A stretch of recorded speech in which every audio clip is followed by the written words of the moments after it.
Fumblings of Fatherhood, Making a Friend or Two.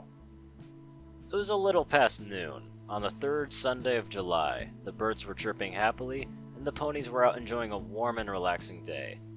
The bright summer sun shined down on the expanse of grassy fields around the small hamlet, though for once in its recent history, the little town of Ponyville was quite quiet. It seemed no raging monster or evil entity was attempting to besiege the town today.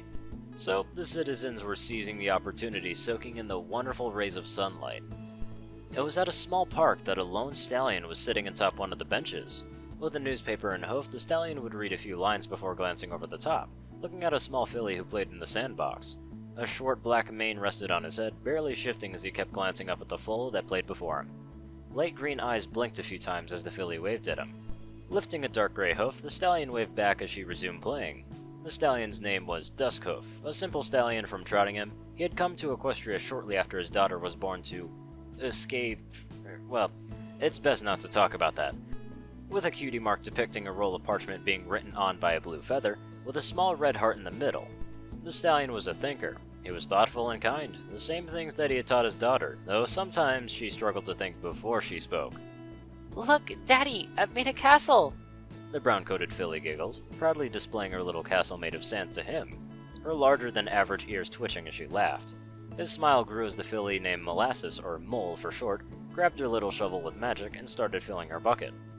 Duskhoof felt guilty each time that she used it, though sure she was really talented in her own right, but simply an earth pony. He couldn't help but feel inadequate. But her smile would always wash those feelings away. The innocent in that laugh, the way her ears would flop around, and the joy of knowing that he helped create and will continue to shape the young filly into a proper mare. And that filled him with satisfaction. But he didn't get time to think about that any longer, as a small orange and white blur short past the bench quickly joined the little mole in the sandbox. Dusk almost had to do a double take.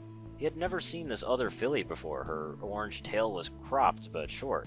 Her mane was almost non-existent, only long bangs covering part of her right eye and face. But Faust, bless his soul, his little mole quickly smiled and offered the new filly one of her buckets. "The brown one yours? She's got your eyes after all," a male voice said from beside him, as a wait sat on the other end of the bench. Now Dusk had to do a double take. The human of Ponyville was currently sitting beside him, almost as if he was like any other pony. Silver, he thought his name was. Dusk remembered other ponies mentioning him before. Upon noticing the wide-eyed staring, the bearded man chuckled. "It's fine, I get it all the time. Name's Leonidas Silver, or you can just call me whatever you'd like. Most ponies just call me Silver. Sounds more pony-like, I guess." He stuck out his hand, which Dusk let wrap around the end of his hoof in a small shake. "That's Kiva, my little girl." Looking back at the two fillies, Dusk watched as they played in the sand, taking turns filling the buckets and both attempting to build castles. Mole was squeaking happily while giving Kiva some pointers on how to build them even better, though it was at this point when something seemed off about her. Beating him to the question, the silver-eyed man crossed his leg. "Before you ask, yes, she is a robot. It was the best I could get, not being a full-blooded equestrian and all, but I'm happy, and so is she." Putting his arm over the back of the bench, the two watched as the girls laughed. Mole had accidentally leaned too far and knocked over her own castle. Now the two were hard at work building one together, for Mole. Taking a moment to think, Dusk tilted his head to the side. "Does she have a mother, or is it just you?" Glancing out to the corner of his eye, he watched as Silver let out a sigh. "No, it's just me. Never really got close to any mares, if you catch my drift. Turns out some ponies are still afraid of me." Shrugging his shoulders, the man ran a hand through his hair and sighed sadly. "Is what it is, but now that I have Kiva, she's all I need anyway." Nodding in understanding, Dusk turned back to watch.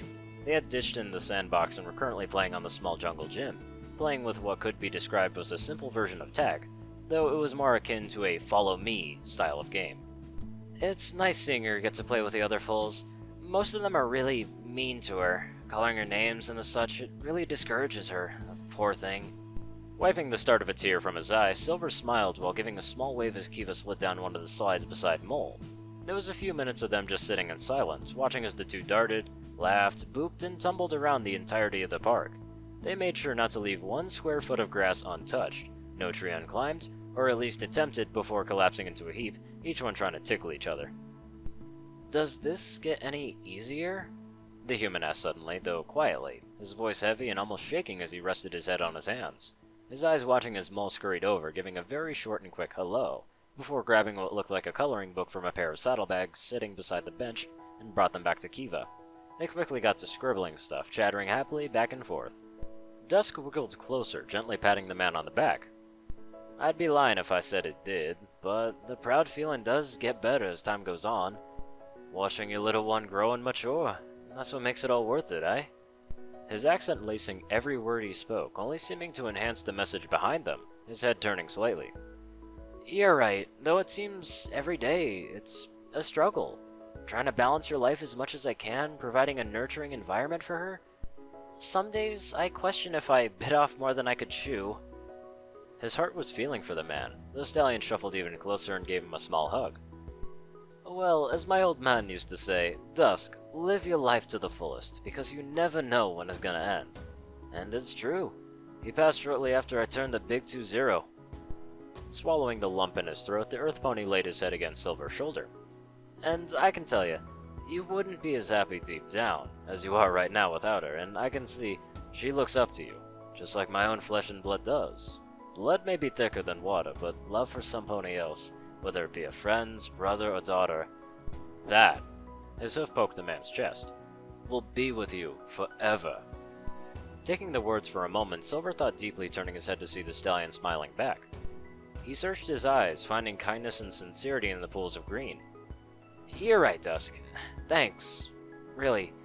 It means a lot to hear some pony saying that to me. You know, living in your own little worlds for so long, it just feels hopeless some days. Patting the gray-coated pony on the back, Silver sat up and took a deep breath. It was then that the two galloped over, Mole holding a drawing in her magic and Kiva in her mouth. Daddy, I drew this for you. The brown filly squeaked, showing the crude but cute drawing into Dusk's face.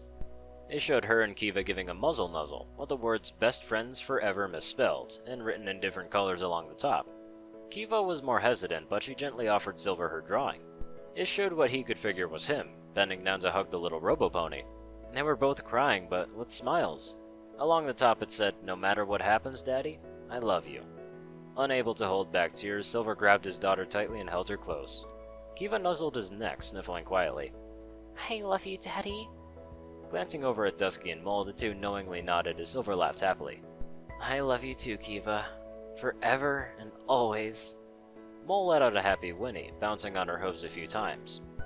You're doing a great job, Silver. Keep it up.